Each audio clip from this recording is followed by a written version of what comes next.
We're taking time management very seriously. So we're waiting till 6:30 and then we'll start and we'll finish promptly at 8 o'clock.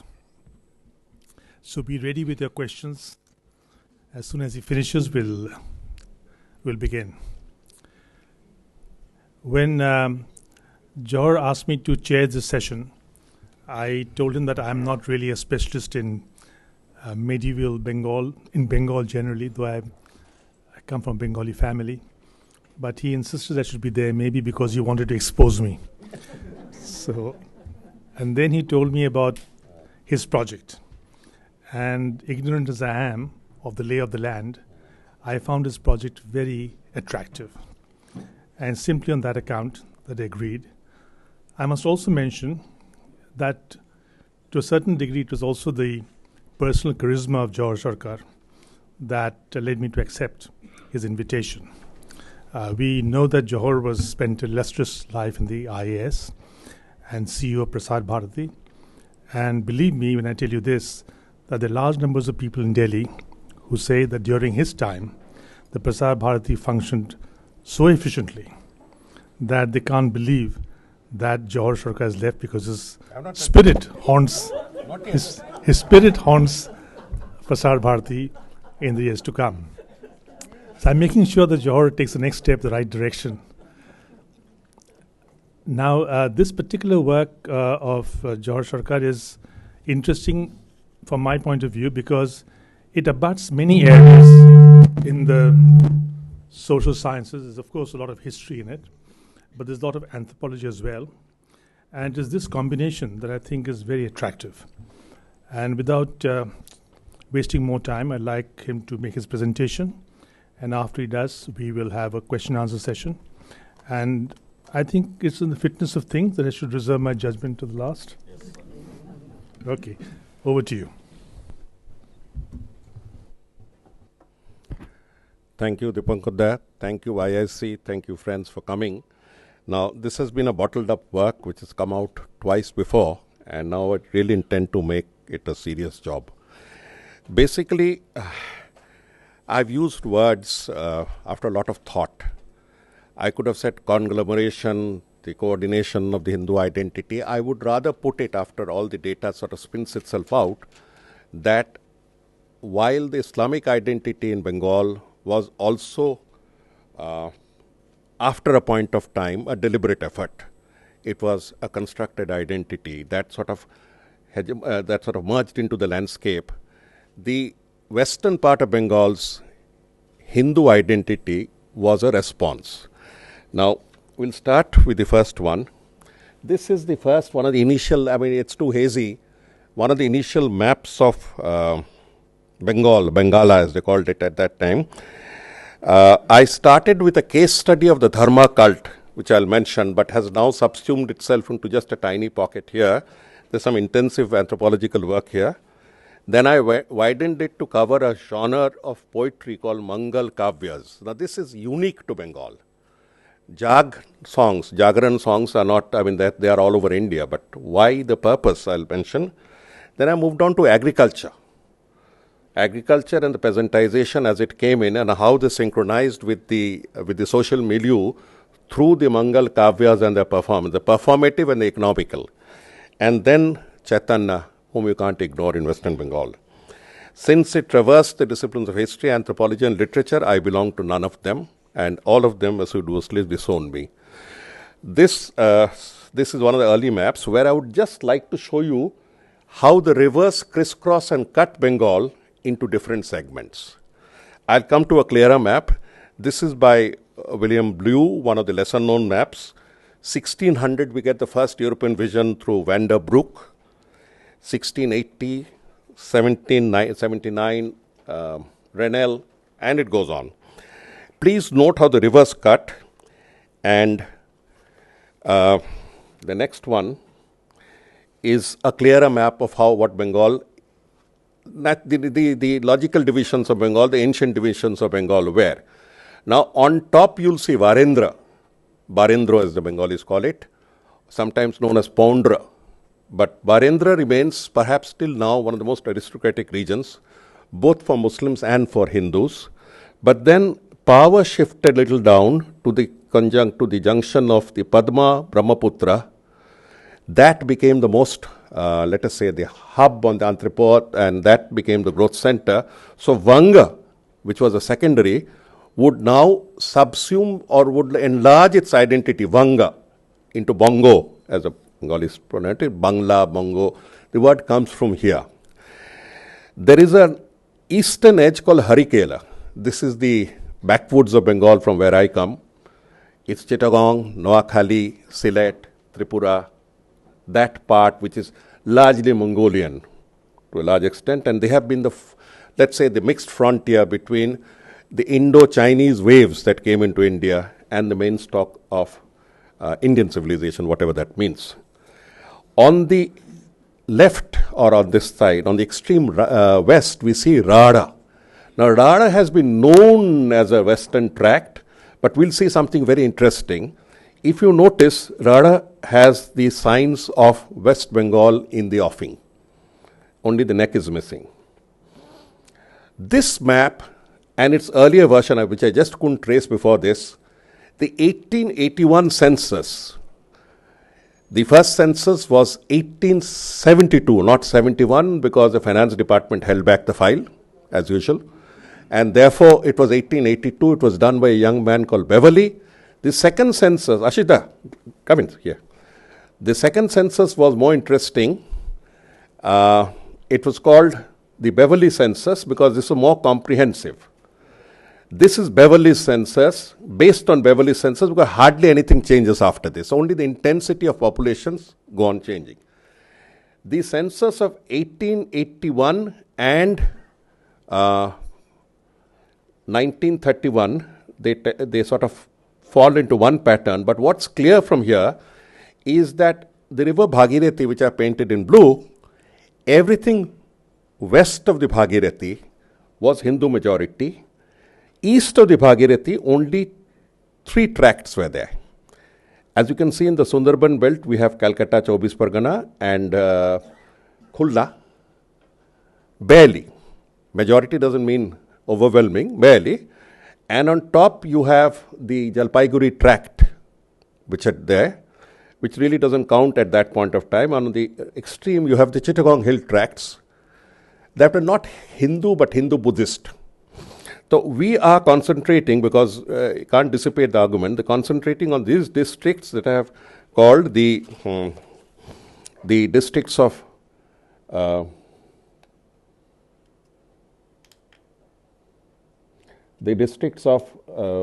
Birbhum, that's the top. Then you come to Bardhaman. Then below that is Hooghly. And then you have Midnapur. And then Bankura. Bengal ends logically as a socio-cultural unit at Bankura. Purulia comes in much later of the division of Manbhum. And Purulia also had a large Bengali population, but certainly not overwhelming, just like Darjeeling would be added later on.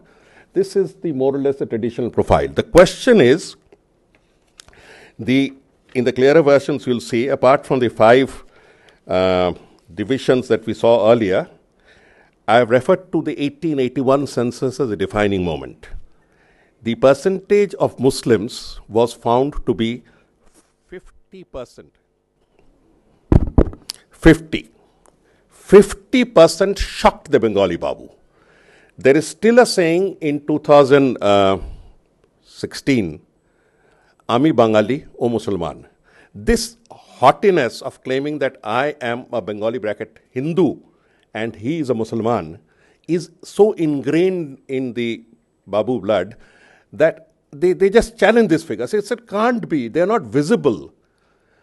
Beverly and Burdula went through this exercise of explaining to the Chief Secretary that, well, the Babus have their point, the Hindus have their point, but the fact is I could not make them get into the interior. If the census operators had got deep into the interior, the percentage would be higher, as was proved in 1931. The point is not who wins in percentage. The point is, why is it that this part would be green and therefore would be the next stage of become the state of East Pakistan and Bangladesh?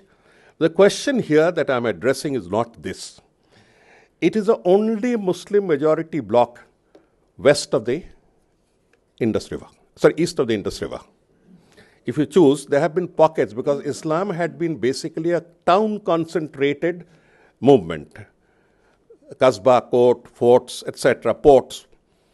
And there had been concentration, but such a large blob of contiguous districts, this was the only other example, which is the reason why you got two Pakistans.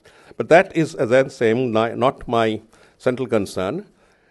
I start with the definition saying that look at the spatial division, how it's not crisscross like in Punjab, but spatially divided. And why is it that the western part was Hindu? Now, this I had started on field work and for years together was tossing around until I came to what I call the next part. Divide was spatial. In 1931 Bengal, I'm repeating, Muslims were 55%, Hindus were 44%. In 1881, they were 50 and 48. Explaining the Muslim majority in Bengal has been a favorite sport of many an academic, and there are entire generations that have done their work. Lately, the Cambridge School does a lot of work on it. Now, of the most tenable theories that one accepts nowadays, no theories, in social sciences, no theory is a law, is the one by Richard Eaton, and that's also sort of accepted in many universities. The rise of Islam in the Bengal frontier. He cuts through all the other theories of speculation that it was a sword that got it. For the sword to get it, you would require empirical proof. It comes in through land tenure obligations. You go through the land tenurial system, you'll find where the sword has been rewarded. Of course, there have been uses of the sword here and there. It has been used in the district of Sylhet, for instance. But sword was not, Eaton contends, and I agree, not the defining factor. Inducements. Again, he goes over the argument, I won't repeat. State power empowering Sufis. Every historian knows that state and Sufi power have always been at loggerheads. There would hardly, the Chistiyas represent the maximum distance that the Sufis keep from the state. So the Sufi orders and the state power have always been at loggerheads, and in Bengal it was no different. There have been brief spaces of honeymoon where the Sultan and the Nawab patronized a particular silsila, but that was it. So he went through, all the Buddhists left for Islam. Since the Buddhist leaders were shaven-headed, we call them Nada, so therefore all became Nada and things like that. These are conjectures made without empirical proof, but there is a grain of truth in all of them. That one can't deny. What happened, according to Eaton, was a change in the economic system led to peasantization. Now, everybody did some amount of peasant work. What is this peasantization? As economic historians should know, it is a swing to the peasant profession, the farming profession, as a full-time vocation, as distinguished from a weaver who also does farming, from a service person, a malakar who makes garlands, also does a little farming. This was professional farming, which would then give us allocable surpluses for taxation for state power to build itself. And obviously, all taxing authorities have encouraged professional work. In Bengal, I will skip this part. It started with a coup by Ikhtiaruddin bin Bakhtiar Khilji. We claim it was 1202, that is 1.5 to 2 years before the Delhi Sultanate. They came as horse traders, but that is not my concern. And it was said to be a light state. Again, that's not my concern. But what was there, the interesting part of the first 300 years of Islamic rule in Bengal, or Islamic rulers in Bengal, if I'm more particular, was that they soon developed a Bengali character which was genetically programmed against Delhi. So this anti-Delhi thing and things like that, this goes on for a long time, and Bengal, as you know, specializes in always electing a government that is diametrically opposite to Delhi, whatever be it, either way. So this sort of political character comes from there. Even the sultans who came over turned out to be anti-Delhi and fought Delhi. Now, the main purpose is Eaton's thing was that it was led by adventurers whom we call charismatic personalities, and there is enough proof of it. At every 10 yards, 100 yards in many places, we see a dargah. Bengal is puck with dargahs much more than perhaps any other state. These were in later deified, if I may use the term, or honored as peers and ghazis. At every street crossing, you have a peer and a ghazi. Now, he says that the folklore of Bengali Islam, the numerous dargahs, that these were leaders who just led out the three professional castes, the three original castes, the three autochthonous class, that is the sons of the soil, the three main bulk of Bengal's population, the fishermen, Jalia or Kevat, Kaivarta, the Gop, that is the Gwala or the what do you call the pastoralist. So you have the fisherman as one block, which explains why every Bengali has fish, because that was the only source of protein available if you just put your hand out. The Jalia, broadly speaking. The pastoralist, who are called in Bengali as Gop, for some reason, Gop from Gopal. And the third was the forest people, who branded under different names. The forest people went under different names. Now, this movement of taking these three castes out of their vocations, that is from a pastoralist, from a fisherman, and from his hunter-gatherer stage, to the stage of higher settled agriculture on abundant pieces of alluvial soil, was led by people who at that point of time may or may not have been Muslims. But the fact remains, at the end of it, since they were excommunicated, they decided that this would be the peers and ghazis that I mentioned. Now, the peerism as an Indian response, as an Indian dilution or whatever of Islam, this is not my subject. Now, which were the silsilas? Well, the Chistiyas. As you know, every Bangladeshi, the moment he hits India, heads straight for Ajmer. That is the spiritual center. The Chistiyas led it, the Suravardis led it, the Qadariyas led it. Not all silsilas were operative. The Naqshbandis were to some extent, the Kalandaris were to some extent, but the three main are the Chistiyas, the Qadariyas, and the Suravardis. Now, we have, in addition to this peer and Ghazi, we have this Darveshes. In fact, Bengali sweets are also known as Darvesh. So this thing, and some of the important characters at this point in time were Shah Jalal, a very, very controversial person. I won't get into this because he is the only one who literally declared jihad, but it was such a small area that you couldn't really generalize. Shah Jalal is taken as both sides. Then you have Khan Jahan. You have Baba Adam. Baba Adam, I doubt whether he came all the way from Punjab, but there are stories that he came over. And you have Sharafuddin. There's a lot of work on this. I'm not going to repeat it. My submission is that when we come to our subject of the Western Bloc, the pink bloc that you saw, why was it different? Why did it go against the mainstream? Okay. As I've said from the two censuses, or this group of censuses, the Rad of the western part was different. The west and southwest differed from east and north. 20% of Bengal's area was here, according to the census, and 21% of the population, according to the mature censuses. Muslims accounted for 14.1. And I'll show you.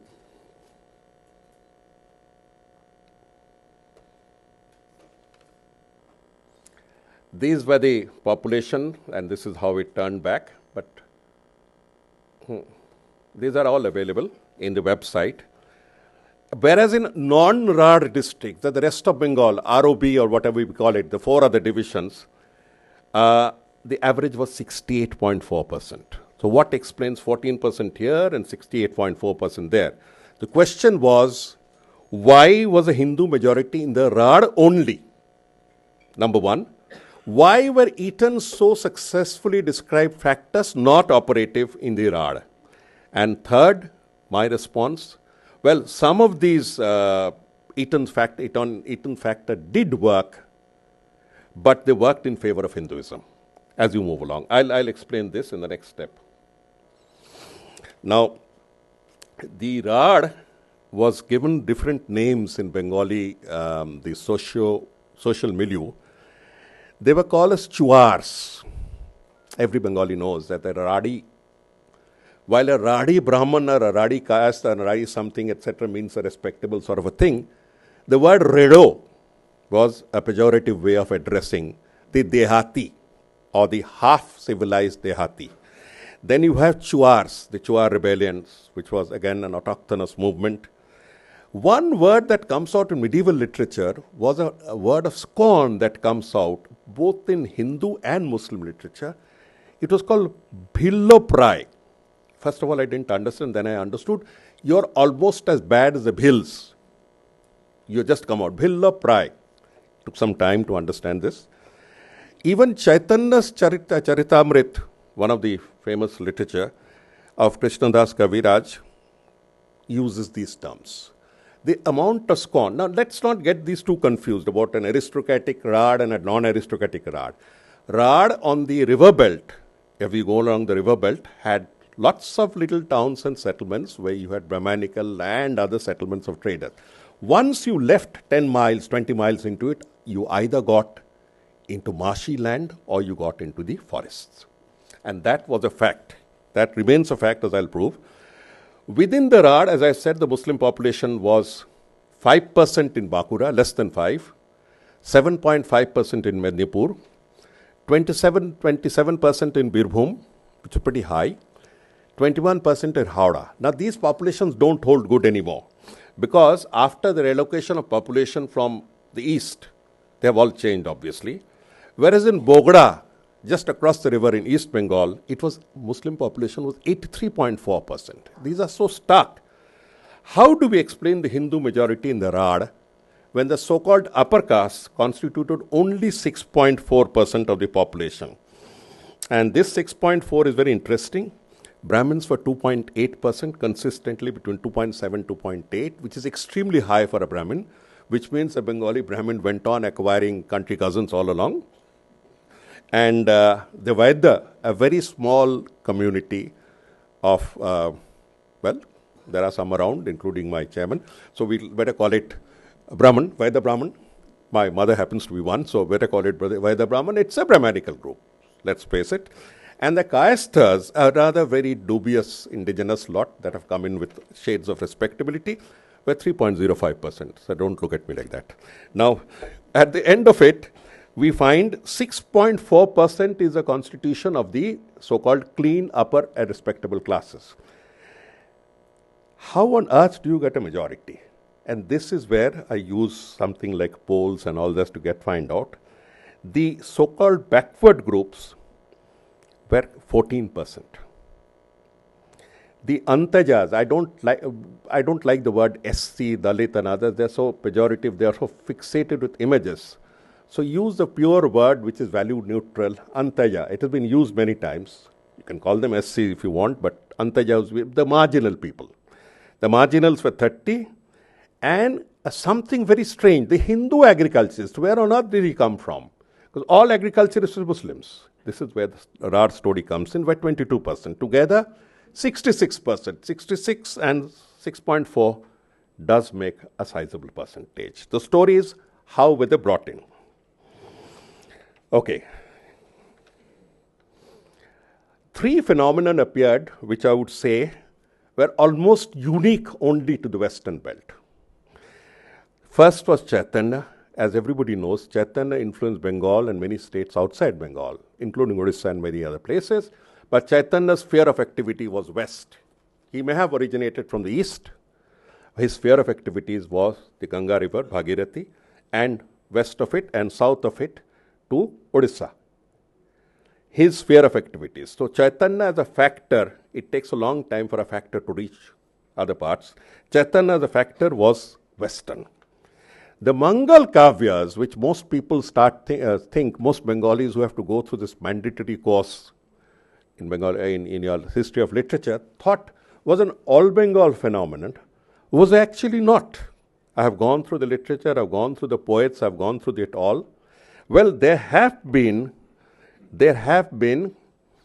a couple of poets who came in from, not couple, 3-4 of them who were technically in the east. But all other poets have traced their roots out. There's a very easy way of doing it. If you start the Kavya, there is something called Bhanita, where he introduces himself, so you get his address, claimed lineage. They were all from the West. I'll come to that point later. And peasantization, the peasant economy, came late to the Rad. Chaitanya's Vaishnavism, peasant Mangal Kavyas and their message, and peasantization, these were factors unique or concentrated on the East. These were not pre-planned. Like all parts of history, nothing was pre-planned. In fact, the Hindu response is never pre-planned. Was never pre-planned. I don't know is, but never. But they were acted in tandem. Like in history, they acted in tandem. And this new inclusiveness that they brought in won the game. Plus, economics of agriculture led to the Hindu majority in the West. This is my submission. Now, let's start opening up. Rad in the 15th century. This is my first warning for half time. Let's start with Rad in the late 15th. Rad opened up later than others. See table 2. I'll show you. This is very interesting. This Richard Eaton has used, and so I also use this method. We went through the inscriptions of donations to various grands, temples, Devattar, Brahmottar, Pirottar, and found that it was an expression of class society, expression of those who had surpluses in favor of what they believed. We have 2 out of 5 in the first stage, which is fair enough. With the second stage of penetration, the Ilyas Shahi, we have 1 out of 11. In the third stage of Bengal, called the later Ilyas Shahi and Habshi, that Abyssinian rulers, we had 2 out of 18 in the Rad. Now, okay, they weren't found. They weren't found applies also to the East. So it's a fair deal. Basic point that I'm making here is that the number of inscriptions which indicate a degree of acceptance within the network of civilization, if one may use such a well-loaded term, was not there. It opens up during Hussain Shah, where you get 2 out of 18. I'm talking the Bints part. Sorry, I missed out the earlier one. The inscriptions were 3 out of 10 in the pre-Ilyas Shahi, the first phase of Islamic rule. In the second phase, we had 2 out of 6, which is fair enough. In the third phase, Ilyas Shahi, you had 7 out of 75 inscriptions only. Logically, it should be 20%. In the third stage, Hussain Shahi. Now, Hussain Shahi, we had a very interesting one. During the Hussain Shahi stage, Odisha, Rudra Pratap Dev attacked or went into, penetrated deep into Bengal. His logic was that this is fair and open territory. It's sort of contiguous to me and I just move in, that's all. There was no response until Hussain Shah decided to push them back. And the entire Rad Bhumi turned out to be a contentious issue between the Sultans of Bengal and the Rudra Pratap Dev of Odisha. So you have a large segment, Odisha came and ruled up to half of the Rad. A fact that we don't repeat. But there are facts. These facts have to be taken in. And they left behind a sediment of population in Midnapur, which is pretty fair. Now, later on, then we get the Afghan chiefs, where you have some amount of penetration, but then 3 against 20. And I'm trying to show from hard inscriptions and mint towns, the two logic that was used, that how little was a penetration in the Rad, because there are other indices also, which I've shown in my writing, but this is very material.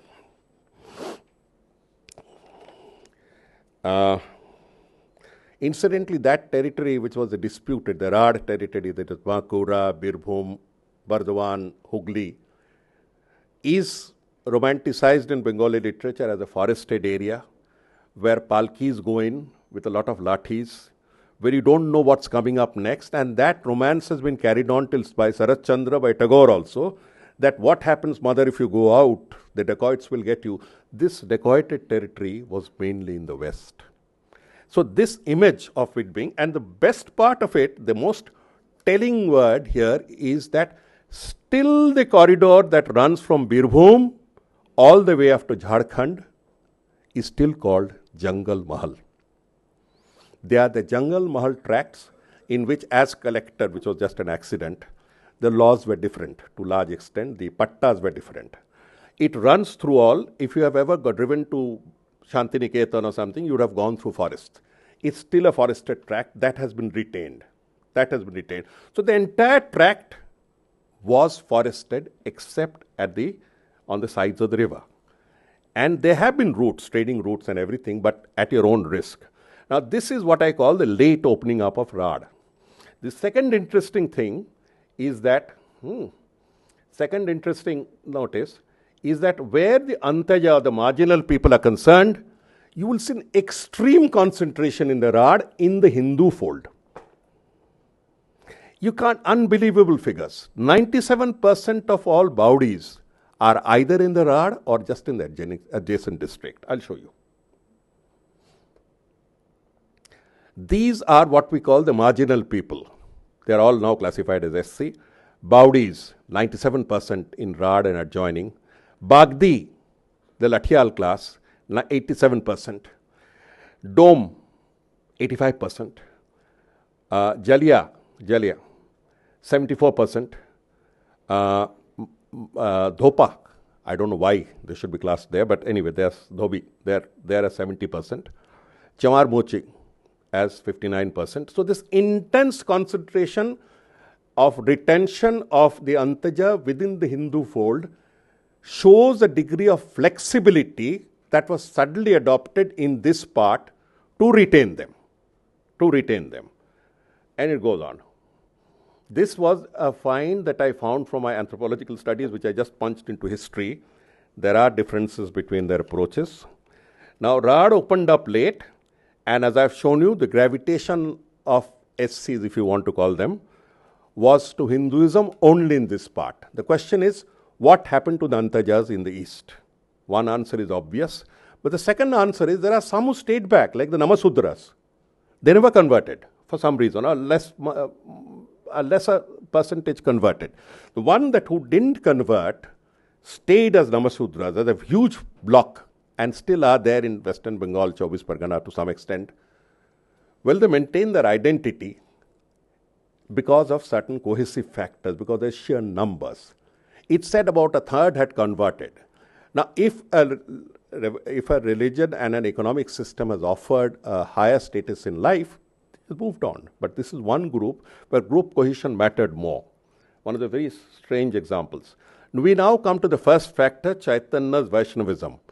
If you notice, Chaitanya and Gauranga Nitai, Nityananda, going through the forest, imagine. Can you see a tiger there? That's what it was all imagined. Chaitanya made this heroic journey from Nadia to Jharkhand, Jharkhand. He went through what you call Vishnupur, which was all forested territory. And his companion, Nityananda,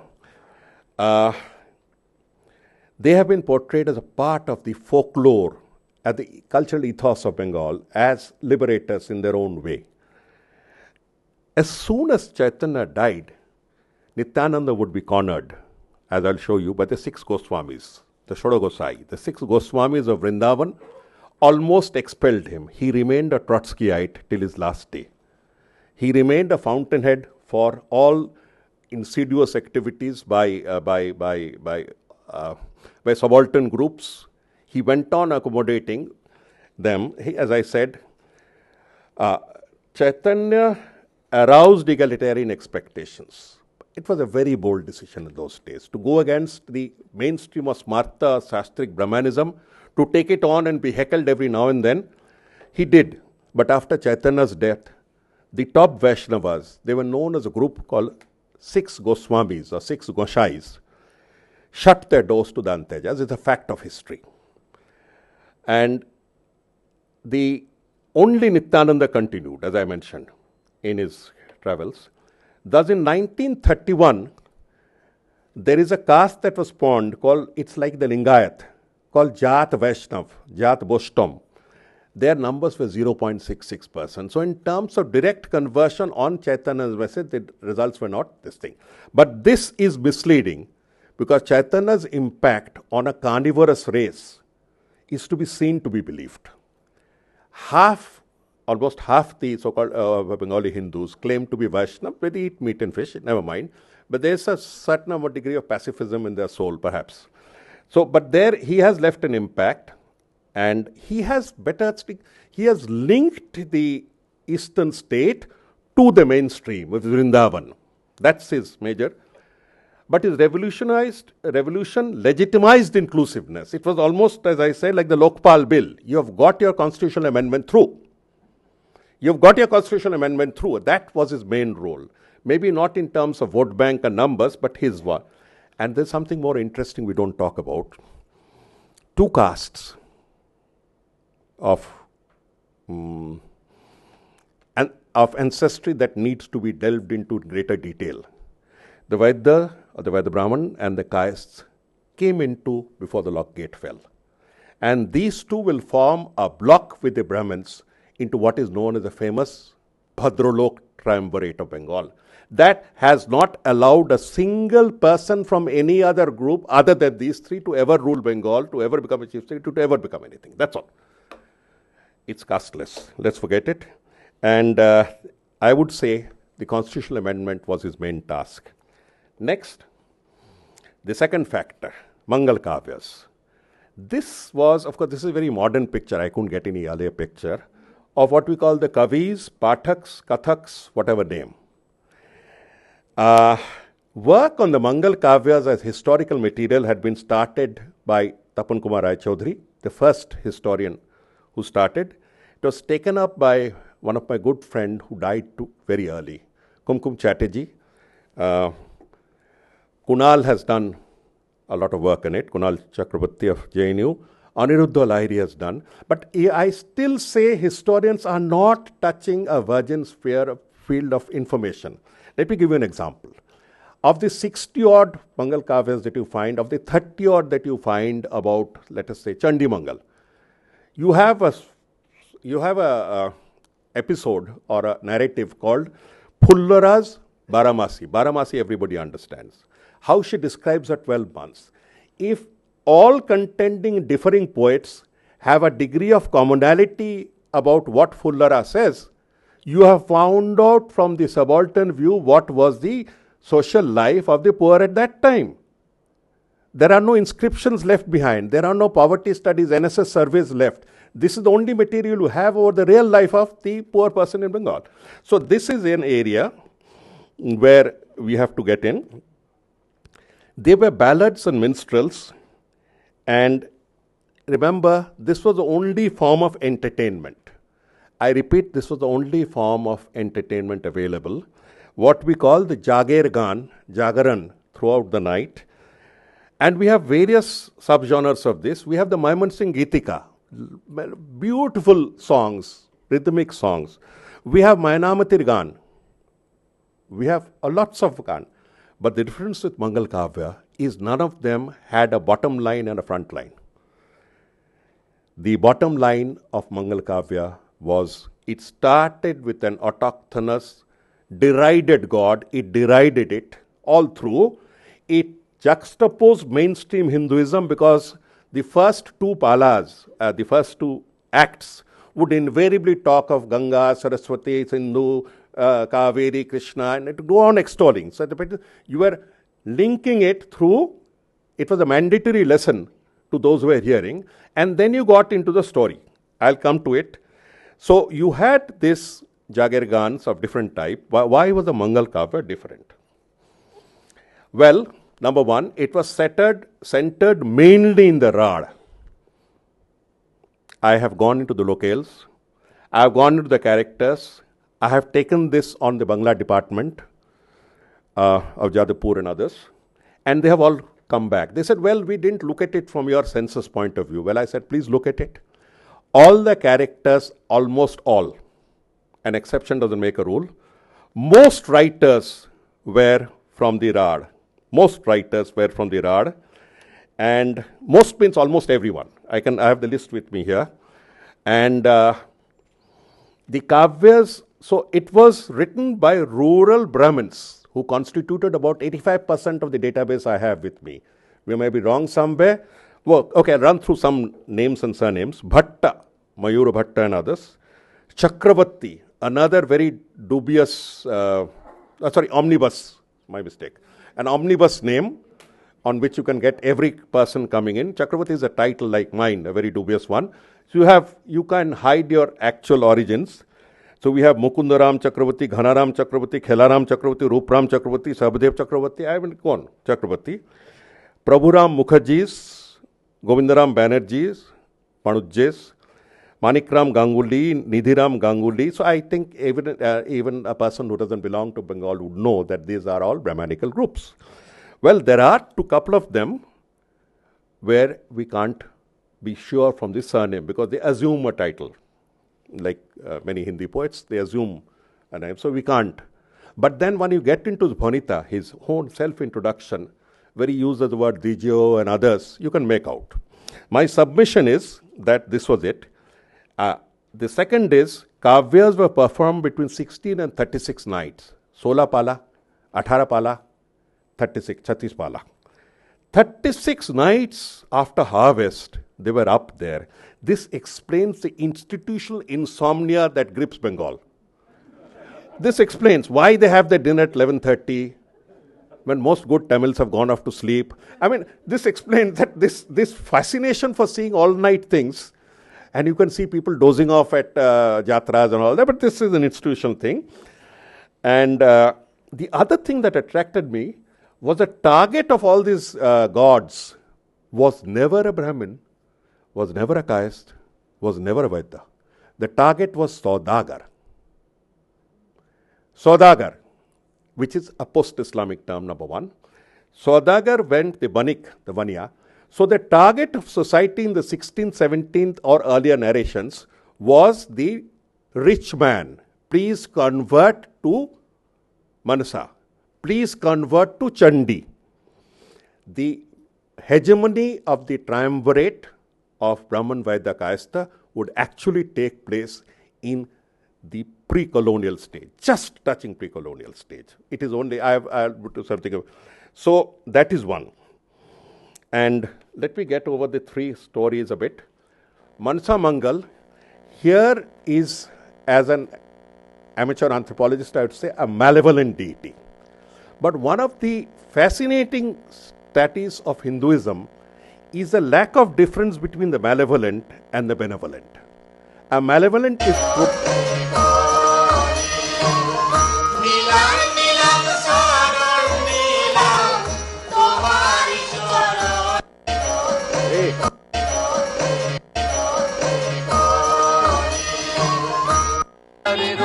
okay, doesn't matter. So this is one of their Mangal Kavyas that I have just read out to you. So here is the difference between the malevolent and the benevolent. Benevolent between a propitiation to, let us say, Shani or some other thing, is still taken within the broad spectrum of the religion. Still taken within the broad spectrum of the religion. And here is the story of Mansa where she actually starts with a lot of curses and then takes over. The interesting part is the last part where the Shaivite turns himself from Shaiva worship to Manasa. He says, I'm going to throw my flower with my left hand. Left-handed acceptance in every sense of the term. Chandi Mangal. Well, this is a highly Sanskritized version. I didn't like. तुम बंद करो इसको. Korinich, 10 minutes. Okay, then, khade raho. This is Dharma Mangal. It listens to you, doesn't listen to me. Band karo. Okay, now, this Chandi Mangal, Dharma Mangal, we're not getting into that. I'm getting to just a macro structure. They represented the subaltern gods and goddesses, and the running commentary here was, the Mangal Kavyas start by deriding them. They start by bringing in Puranic gods and goddesses and the all India scene. Then they enter into the heroics of the worshipper of this god or that goddess. Then a struggle begins, which goes on to 8 or 10 palas between the Brahmanic god, whether it be Shiv versus Manasa, Durga versus Chandi, and ultimately the victory belongs to the subaltern god. To the subaltern god. Jai Ho. It takes another 100 years, just about 100 more years, to convert the subaltern god into some sort of a blood relation of the Puranic goddess. But that's a different part of the story. So here, this is the distinguishing mark that the outstretch of the response. There's one more coming. The Dharma Puran. Dhammo hoila jaban rupi. This one you hear, please. Ek second. Isko on karo. This is completely. Bolo. Dhamma হইলা জবন রূপী মাথায় তো কালো টুপি হাতে লোভে ত্রিরুচ কামান ব্রহ্মা হইল মোহাম্মদ বিষ্ণু হইলা পেকাম্বর আদম্ফ হইল সুলপানি গণেশ হইয়া গাজী কার্তিক হইল কাজী ফকির হইলা. So can you understand? Here is a text that is within the Dharma Puran, this completely, as I said, this very strong view where you see the welcome to Islam that has been often mentioned in British literature and in some of this, but you find it here. Here is a link with agriculture. I am coming to the third point. Economics and appropriation. Judgmani and clientele are essential for all religions. There is no religion that can say I don't need it. More so for the only hereditary priesthood that had to be maintained here, but it consisted of different classes within the Brahmanical caste. This Martha was usually looked after, the like university professor, cribbing all the time but gets his grants anyway. Panda had a source of livelihood. The Agradani was looked down upon for having taken offers from all and sundry, from the unclean people. But the persons we are bothered about is the Purohit class. This accounts for 90% or thereabouts of the Brahmanical class, and this is the one that was most affected because they were not getting sufficient clientele. Islam spread through a similar methods, as I said, silsilas and khankas, but by the 16th century they had weakened. In Western Bengal, their presence was far less. Religions appropriate cults, this is universal, but Bengal is an extreme case about which I can talk about. The short point is, where Shastris failed the East, the foot soldiers won the West. St. Augustine's twin swords, render unto Caesar what belongs to Caesar, render unto God what belongs to God, even if you can't afford it. Now, last is peasantization. As I said, alluvial, lateritic plus forest, the Jangal Mahal tract. I have used the pejorative terms. The main three castes have gone over. These became Bede, the hunter, Gope, the pastoralist, Jele, the fisherman. Bede, Gope, Jele, teen holo hele, three became turned to the hull, that is to the hull. They were not expelled. They were not expelled and accepted into the Hindu fold. Whereas in the East, everybody was expelled, which explains, unlike the East, they formed the new Hindu majority, core of the new Hindu majority. And the last one of consequence, Shivayan was a fourth form of Mangal Kavya that was brought in, with Bom Bhola, not the Kailash Shiv, as the prototype of Bengal. This is a stylized version, but the usual version we know is a pot-bellied presence with a torn gamcha, chased around by his rather strong wife, and other things like that. But chased around, moving around with his gunners and all that. That is the image. The small point here is that where it comes to even the acceptance of God, when Shiva was accepted into the Hindu fold or the Bengali Hindu fold, he was not the Kailash Shiv. He was the peasant Shiv. So this subaltern or this of the what you call the anti-class bias of Bengal, which was nurtured by Buddhism and continued for the last 35 years on Marxist rule, it has a cultural basis. I mean, they're putting down. So even Shiva's pulled down to this level. Now, there's a direct contact between Shiva's Puran and this Puran, but that's a later story. Rad's agriculture factors that mattered apart from the wish and this enabling environment, geographers called it the moribund delta. By the 17th century, Ganga's flow shifted east to Padma. Everybody knows it. This flow helped the Mughal flotillas capture Dhaka in the east. What happened was the water, Damodar also turned south gradually from the eastward between 1690 and 1770. I had done some RADSAT figures, so we have it. This turning would help in creating abundant water channels, which I'll show you.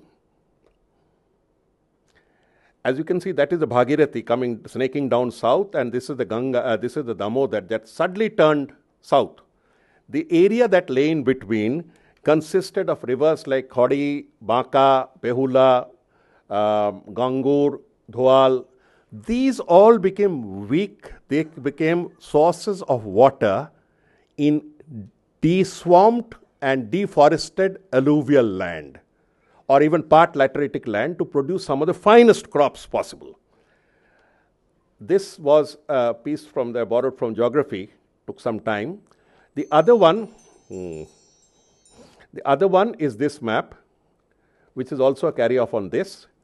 This is after Rudra, 2001. As you can see, the swampy areas. Now, the interesting part of it is that this is second last. Water channels helped agriculture in an unusual way, but malaria also came in. Bengal's famous malaria was exported from these belts because they were stagnant water channels. They were replenished every now and then by the rains, but then they were stagnant. The culture of agriculture comes in with vachans, Khonar Bachon, Daker Bachon. So there are hundreds of doggerels and idioms. And it also explains that the first broadcast rice that was introduced here in the West was different because it didn't have sufficient water to start with. It was harvested in Ashwin Kartik, which explains why Bengalis have this pujas during the most hot and humid period of the year. Though their crops have now shifted to November, their puja remains in the month of October, September. Conclusion: Chaitanya broke down Hindu orthodoxy. That is his main legitimizing function. The Mangal Kavyas legitimized folk deities of the downtrodden. New agricultural castes were welcomed into the Hindu fold, unlike in the East. History has its own quirks that, as I explained to you, that geographical shifts. The three phenomena interacted to some degree in their hour, and the British census would do the rest. Split and box identities. Why I use this? There are still hundreds of social groups like the Patuas who draw chitras, who have binary identity, who have two identities. They have Muslim names, they celebrate Muslim festivals, but their entire vocation is on singing the praises of gods and goddesses. And they were the ones who were told to make up their mind. Are you this box or are you that box? Are you this box or that box? There is this boxing of identities that comes up after the 1872 census. And by 1930, it becomes a free-for-all. The Kaivartas who are turned to, the Kevats who are turned to agriculture demand that they are not Kaivartas anymore, they are Mahishas, and they get that status. The Ugra Khatriyas who came out of the forest demand that they are Ugra Kshatriyas, they are accepted as status. All these formative identities take place, and as we explained, the numbers 30, 14, 6, 6.4, you land up in 66%. This is my very quick run through, and I hope to get some questions from you.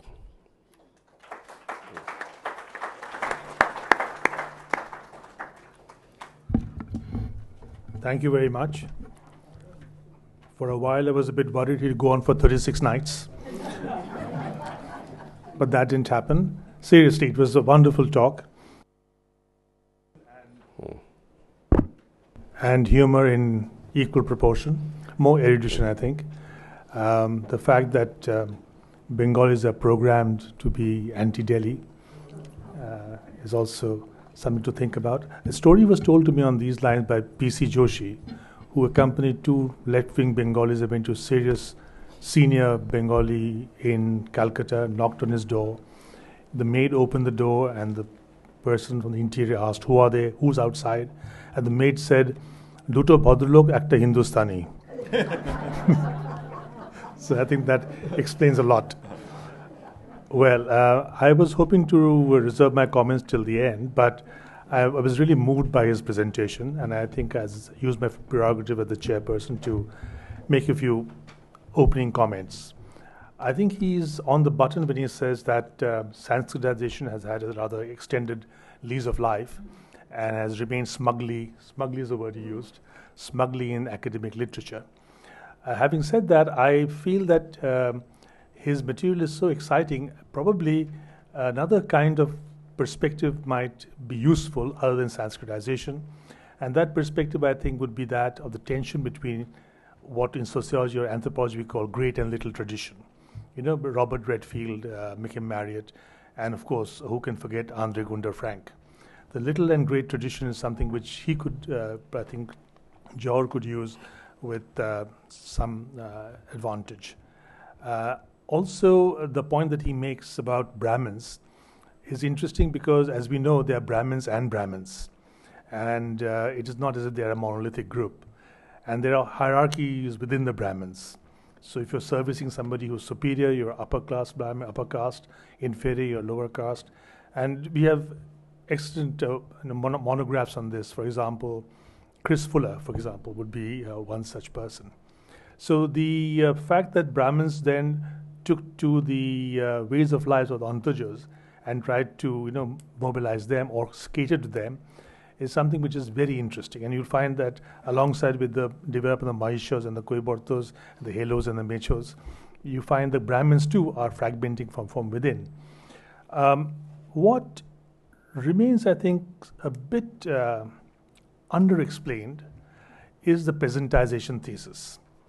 Because he does say that the great rivers, the flood, and they actually devastate more than they help. And so the peasants of that area used water swamps and more gentle, tidy bodies of water to help them along. But why at this time, why not earlier, why not later?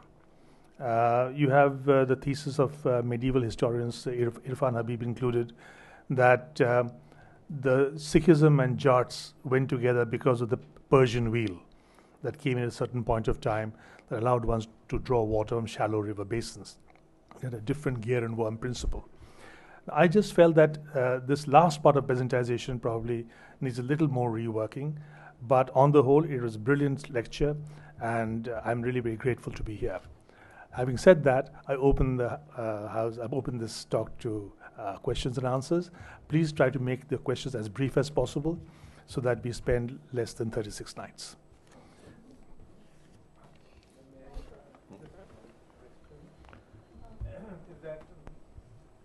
At least one Mangal Kavya, this Manasa Mangal, is the oldest and continuous.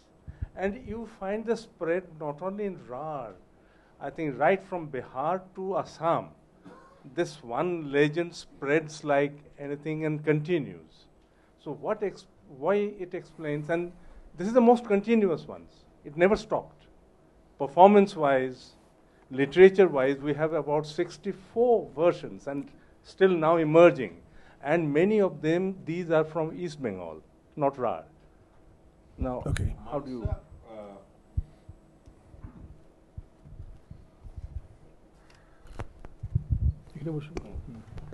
Mansa Mangal forms like Shetala, a part of an autochthonous tradition all along the Gangetic belt. I have just written about it. These are all oral narratives, poems that were later reduced and refined by Brahmanical poets.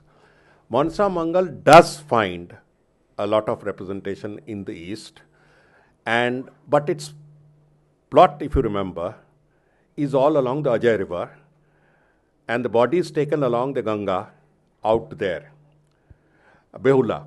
So all along you'll find that the locale of the Mansa Mangal was resituated, if one may use the term, to a locale within the Rad, that is within these 6 districts. You just go through the characters and others, Ujani Nagar, which is just on opposite of Bolpur. it goes on. So there is this, let us say, fixation or the spatial location allocation, which may have come in from floating legends, but the ones that I am referring to are Rard-centric to the extent that their locations happen to be the Rard, their characters happen to be in the Rard. They were spoken in different languages, and I would still submit that the Rard, the western part, does matter a lot where all Mangal Kavyas are concerned. The Dharma Mangal is all on Rard. There is no writer outside, nothing. The Chandi Mangal is almost as Rard. Almost. Mansa Mangal is a wider one. And there are, the Shivayan, for instance, is all on Rard. But you are right, on the Mansa Mangal, you are right that it starts first, expression in the east. But then the story is about the west. That's the part I'm making. The story is about the riverine part of the west, not about the forested part. I must also tell you that the person who asked the question, Ashish Ghosh, Aha. is himself a great proponent of this kind of Folk music. He is an expert on folk, so therefore I have lots of people who are experts on everything looking up to the ceiling. I wanted him to go to Bombay and try his hand at playback singing, but There is an inference He in didn't. your presentation that Islam spread in West Bengal because of the Sufi influence In and Bengal. Diwan Khas. Does it mean that there were no cases of Hindus converting to Islam to escape the stark exploitation of the caste system? And also, were there no forcible conversions during the Muslim rule? Because Islam spread in West Bengal during the Muslim rule also. Then there is a statement that Chaitanya is responsible for, he was against Orthodox Hinduism. But so were Dwarkanath Tagore and Raja Ram Mohan Rai and some of the British viceroys like probably Lord William Bentinck, whose names don't figure in the presentation. My two responses, thank you for it. My two responses are, first of all, Bentinck and others, this is medieval. So I've stuck to medieval. And in Bengal, the Islamization of Bengal, or the Islamic majority in Bengal, is such a wrought out subject, such a beaten out subject, that there are so many books on it, so many, including written by Muslims about their versions, that I would not get into the controversy or not get into this discourse. Why should I call it controversy? There were four main reasons on which Eaton went through. To simplify my equation, I just touched upon the four. Even Eaton says a bit of it was applicable. But Eaton's thesis, which I firmly believe in, was the economics of getting out of the caste system into more assured professions through the 100% peasantization was a one that occurred both in the West, both in the East, and also occurred in the West under two different ideological frameworks. just to add to what he said just now, there is this body of literature, and he's referred to them in passing, but he knows about them, that in many tribal societies, those that took to Christianity easily were the ones where the Christian missionaries allowed the little traditions of the past to flourish and engage them in their own religious discourse. I think that much of that happened here as well. Yes, yes. The dilution happened The little traditions were not. to the extent that Sir Ayub Khan challenged the Bengali Muslim as a non-Muslim, called him a census Muslim, to which Maulana Abdul Hamid Bhasani replied back in something unprintable. So he wanted to cleanse the Wahhabis and the Salafis and other. So there is this thing and the Sanskritization attempt to bring in more Sanskrit, more mainstream Hindu virtues. That process remains unchallenged. But what is more important, the maintenance of little traditions? Very strong, very strong. Even 10 years ago, I have not been to the field about 10, 11 years now since I came to Delhi. 10, 11 years ago, I found that apart from going to the dargah or going to the mandir during the season of the pox, they would invariably stand outside Sitla Devi, who became Sitla Mata, and leave something outside. That for others, you went to Olai Chandi. The Satpir tradition is split. There is a large amount of, I call it diachronic, not syncretic, because syncretism would mean coming together of two traditions. I call it at same tradition that breaks out into two formal ideological frameworks. Olai Bibi Satyapir, Satyanarayan, it goes on. About 20 gods are there, and they function even now in Bengal as multi-speciality hospitals. So they're available to all. The mic, please. Thank you very much. It was very enlightening.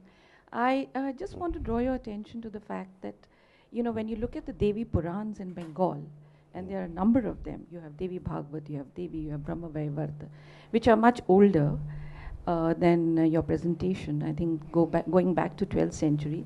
This whole process where the Brahmanical orthodoxy begins to rewrite another history of these gods and these deities because they get assimilated into the fold. All these peripheral goddesses like Shitala, as well as many others who were known in the rural areas, they get Brahmanized and ultimately linked with the main deity, sometime Durga Kali, sometime even Tripura Sundari. So what I want to know is that, don't you see this as a parallel process?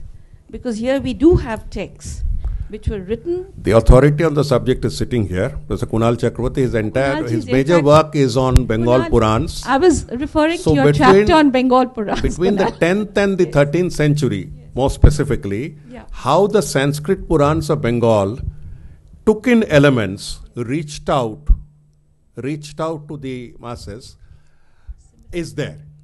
Where the Sanskrit Purans stop functional production but go on only for interlocution, interpolation, insertions, is where I start.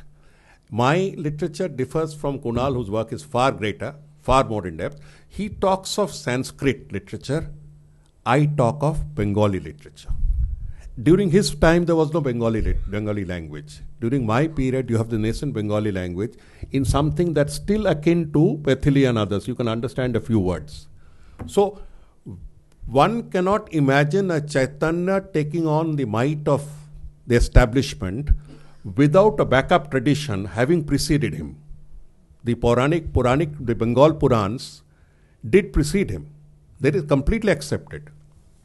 Completely accepted. Yeah, but I concentrate, if I had some more time, I would have sort of gone in, that how it continues, that's all. It continues in the Tantras, which were I much know. later I didn't want to, compilations. that's another. And the same thing is going on over here. That's another there, subject. Where there's Tantras. a kind of Thank you. bringing together of the culture.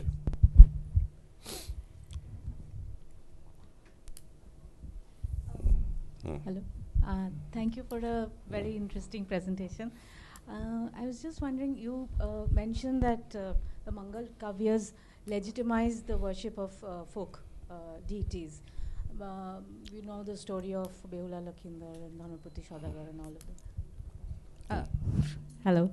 So, but what contributed to the rise of the Mangal Kavyas in this particular region? What were the factors responsible? My submission was that the Purohit class, the village Purohit, accounted for about 90%, like the impoverished school teacher, who except in Bengal where they are subsidized into unions, have to unlearn for themselves. Now, this would lead to the gradual acceptance, because remember, formal Brahmanism would not permit you to accept unclean gods and goddesses. So a process began of singing their praises and waiting for the formal establishment to accept them. As she said, this Bengal Puran would be the opening up of the parliamentary legislation on the subject. Chaitanya would be the opening up, the enabling legislation. But with the legislation, you can't do a damn without adequate manpower and adequate penetration. But why here particularly? Why in this region? Because elsewhere? It was still virgin territory. After opening up, I have got lots of descriptions of how 1350, what the European travelers have said, what Mahuan has said. So we know from these travels that fairly neutral people have said this and this of this region. The opening up would be reflected through inscriptions, availability of inscription, mints, towns, revenue. There are certain indices where you can find whether it's a closed one or opened up. So this one opened up only in this late 15th century when the area was challenged by Rudra Pratap Dev. The routes were being made, state power entered, cleared up jungles, leading to more and more peasantization. Yeah. I'm a little chronologically confused. where do the Chorja Giti, the Charya Gitis, which were found by Haraprasad Shastri in Nepal, and brought here, and he stated that these were the beginning of the Bengali language, in fact. No, it is Upabhrangsha. But he says the earliest Bengali literature, which can be called Haraprasad Bengali. Babu has So what I'm- 12th century, ma'am. What I wanted to no, it was 14th century, he said. 12th, the earliest What we he push brought. back, 13, 14. So I believe vestiges remain in the Baul Giti. In the Baul Giti, vestiges at least of the practices that they talk about, the yogic practices and others. So where does this come into? I mean, it couldn't have just died like that after Chaitanya and these Mongol Kabba and others. I mean, it must have continued somewhere. As you rightly said, the Sandhya Bhasha, or the twilight language of the Charjapads or Charjagitis, they are said to be between 12th and 14th. Haraprasad Shastri's main thing was he leads you, it's a bit like Kosambi. He leads you adventurously into areas, but then lacks empiricism beyond a point. Haraprasad Shastri had said that Dharma cult is a Buddhist. He found Buddhism everywhere. Even here, you would find Tantrism everywhere. I had to go through Shastri without whom I couldn't do it. Haraprasad Shastri's contention that this would continue through the Sahajya movement is largely true. Largely true. It continued through what we call the Sahajyas, the Bauls, the Fakirs, and the group of challengers who were legitimized by Nityananda, Nitai. I mentioned that. They would continue through that thing, but they'd go away. Charjagiti is a highly subsidized, high class literature. But it sank and went there. It still continues. If you go to the Ghoshpada festival of Bauls, even now, once a year, you will hear Charjagitis coming up. But now in Bengali. So, not Upabhrangsha anymore. Kunal Chakrabarti is one of those Chakrabartis he was talking about. No, he's not a dubious one, but he is. But you got the mic now. Well, thank you. No, this is just in response to the previous question. And I think that there is a very important scholarly tradition on how the Charyagitis. Charyagitis cannot be dated later than the 12th. That's more or less established now. Yes. And how it transformed itself and continues in the Ghoshpada festival of today is through the absorption of the Sahajya. And the two most important works on this is Shashibhushan Dasgupta, right, and the Nath cult, which is so central. You referred to Mainavati's gun and so on. That's one. And the other is Hitesh Ranjan Sandal. And he shows how what Chaitanya did actually was to bring out the Sahajya into the open and make it public. So that what was secret, Guchha, became open, for everybody. And that, Hiteshda argues, was possibly the most important factor in the integration that you were talking about. So pardon me, what is the Nath cult?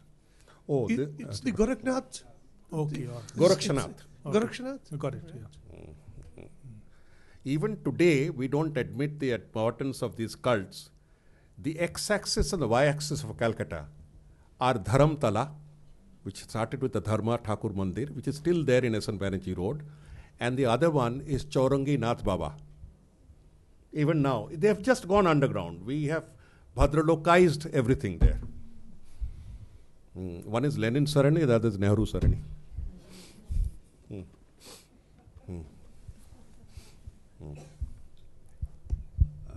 George, I just wanted to know one thing. You have not mentioned anything about the Brahmins of Barendra Bhumi. Because quite a prominent... very prominent factor. Yes, even now, Barendra Brahmins. Yeah. You see, I was concentrating on numerics because this was a rapid presentation. There, as you know, most of them are now located in the belt between Nadia and Calcutta. All the Maitras and Sanyals and others, they have all moved off by transmigration. They continued to have what is called a Hindu bastion in parts of northern Bengal, in Rajshahi and others, even till date. But after allocation, after partition, that area is completely depopulated. Just like a very hardcore Islamic presence was there in Furfura and in Hooghly and others, which has again moved to for safer options. This relocation is inevitable. It happens. You need to answer Kunal's question. Kunal, bola, konta? No, it's the one, the comment he made. No, he just explained. All right. Hey, no, he just explained. We answered and asked all questions for many years until he. Yeah. I was Mike? just. Oh, sorry. I was just wondering that in this scenario, what about were the Santals in any way displaced or shifting, or just were they in the usual place, or The was there Santals any disturb- in the first census, organized census of 1872, are called. They go by two names, but the very interesting name, it goes on till 1931 census, is the semi-Hinduized aborigine. And that continues all through. By the 41 census, the boxing had come in, pigeon tick, which box. So they ticked mainly in favor of Hinduism, which suddenly explains how the majority figure became a little more majority. The West. I mean, they added to the figures here, especially in the West. But in the East, those who had converted already or were accepted, they continued.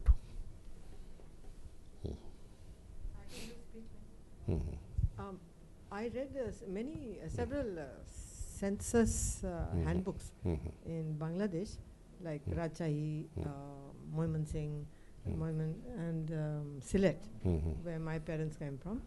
And they talk a lot about Shah Jalal, how he would convert actually Brahmins. So the kind of people who look like the Sayyids of North India were actually Brahminical converts, not just the so-called lower caste. Madam, I've evaded the question of Shah Jalal because it triggers a lot of things in both in East and West. Shah Jalal is the only case, or rather I won't use the word only case, I have no right to use it, is a major case example where an Arab would come in to Sylhet, would be opposed by the ruling gentry for economic reasons, would attack it and would be deified on one side and villainized on the other. So he is a very strong trigger point, but in Sufi literature, he is taken as a peer, so I've included Shah Jalal's name. But I said I don't want to talk of Shah Jalal because I know where it leads to. Sylhet has never forgiven or forgotten Shah Jalal. I know, but many other. I mean, he's part of the literature of like Aurangzeb. So it stirs emotions where facts are required. But then even Shah Jalal himself says, and the followers, they say that we liberated Sylhet. Other than that, any liberation or any occupation would normally lead, and that's the advantage I had being a revenue collector, it would be since Todarmal took over the existing records and the company took over Todarmalian records, Akbarian records, there's a lot of continuity. So the classes of revenue literature are all in Farsi. Even now, everything is in Farsi. I mean, Farsi words used in English. There's something called Aimma tenure in Bengal, which is Nishkar or rent-free tenures. And rent-free tenures were granted by the state to Razakar families, boldly mentioned. And one of the rent-free tenures in Bengal is Sayyid Nazrul Islam's Churulia. So there are these Razakar, there are these rewards, but the number is so little. I was in a frontier district, I'm Bardhaman. The number is so little. I tried to go through 2,700 Mozas. That means Moza records. 2,700, could trace about 8 of them. 8 means spots within. So they don't add up to what you call empirically substantiable this thing. And they haven't also, excepting Shah Jalal, the best part is this, their Razakars or Ghazis and others would leave behind, I have done this. So there are no records on that side. It was a gradual transfer to a better economic system. Suhash? Yeah. I mean, kudos to you for this kind of brilliant work which you've been at for some decades, I think. Now, I just wanted to, which you have mentioned, that how administrative interventions, like the census, could lead to that kind of boxing, which is divisive in the societal makeup of the area we're talking about. I'll give you a lot of work done on this. What happens when you traverse a large area, you don't get into it, you accepted what is called the axiomatic truth. The census operated, I know, through 7 communities. I've told you the Chitrakars or the Patuas of Bengal. The Patuas of Midnapur, on which huge studies, Roma Chatterjee's work is one of the best latest. Everything of all the Patuas are Musliman. All of them sing praises of Durga and Kali and others for a living. All of them go to all the festivals. And all of them are accepted on the Uthan, that is the courtyard. So they're given what? So these mixed identities, the Bauls, for instance, there are so many identities where the boxing was, you had to pigeonhole yourself, either this or that, which was cruel for a state where the common stock of autochthons and autochthon beliefs and Antaja beliefs was so strong among themselves. So it's Tarik ki Mata, Tarik ki Devi. Bono Bibi, Bono Mata. So it's two everywhere. A pair everywhere. Now with the last 2 questions. Ashwati? Thank you so much, Jawahar, for a most interesting presentation. I'm going to ask you a question as a former student of history and as a Probashi whose parents came from Dhaka, Bikrampur. Now, you have divided up Bengal into 2 colors. Now, in the part of Bengal where my parents came from, where you've said, you've given interesting reasons, peasantization, etc. But how can we get away from the fact that there were a very large number of forced conversions which actually changed the structure of that area, and the census and the boxing actually were a prelude to the British strategy of the partition of Bengal in 1905. So maybe you've left it out because it was a different kind of presentation.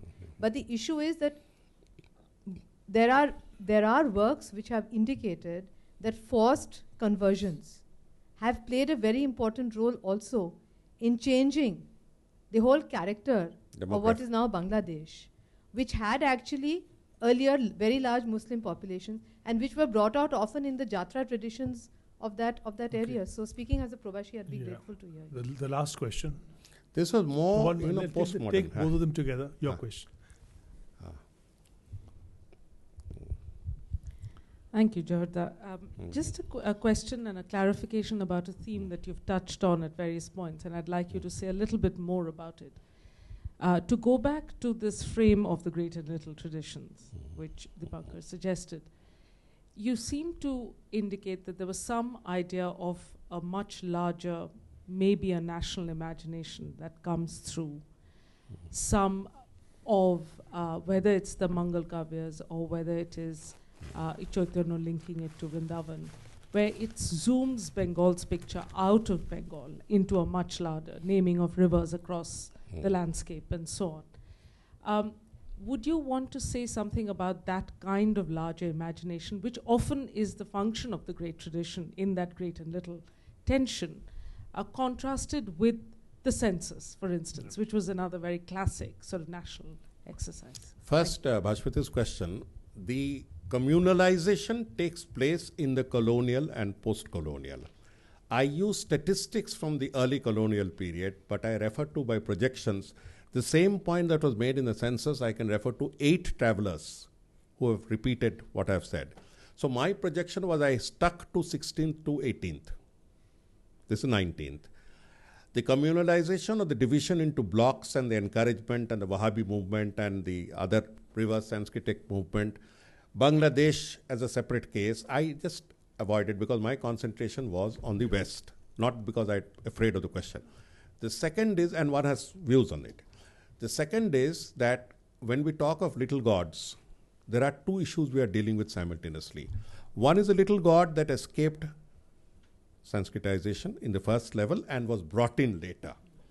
I am now finding gods like Sitala, who are there in Himachal and West Pakistan and continue here. Sitala is not a local riffraff deity. We find some gods like Mansa, who goes down to Andhra as Mancha. So all sorts of, there are these span strata of the gods who were rejected initially. And there are absolutely local gods like Olai Chandi or Olai Bibi. So there are the local and the non-local, regional, or whatever you call it, the Gangetic Valley. The question is, why is it that their balladization and the situation of their stories particularized only in the Rad? That is an interesting question. Sitala's story could apply mutatis mutandis to Bihar, Munger. It was not done there. The one effective group of poems, ballads that were rung out, were all in the Rad. I know the places because I had to travel along the places just to see Behula, Lokhindor. It's all along the Rad boundary.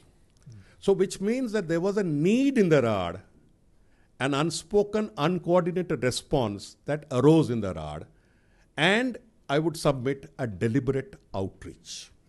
This deliberate outreach accommodation was missing in Hinduism in other places. Well, I think we all had a wonderful evening and a very profitable one. And I must thank George Sarkar for making it happen. I honestly didn't think that it would be so enriching. It has been. My only advice is that you shouldn't wait any longer before you publish this work, because you're depriving thousands of people, if not lakhs, from your scholarship. Thank you very much. I put it up on the web, sir. That's not good enough. Put it up on the web. No, I think you should publish it because it should be published. You could put it on the web as well. It's not one or the other. I think. Thank you. Well, no, this is the date. Thank you very much. Thank you. Thank you. Very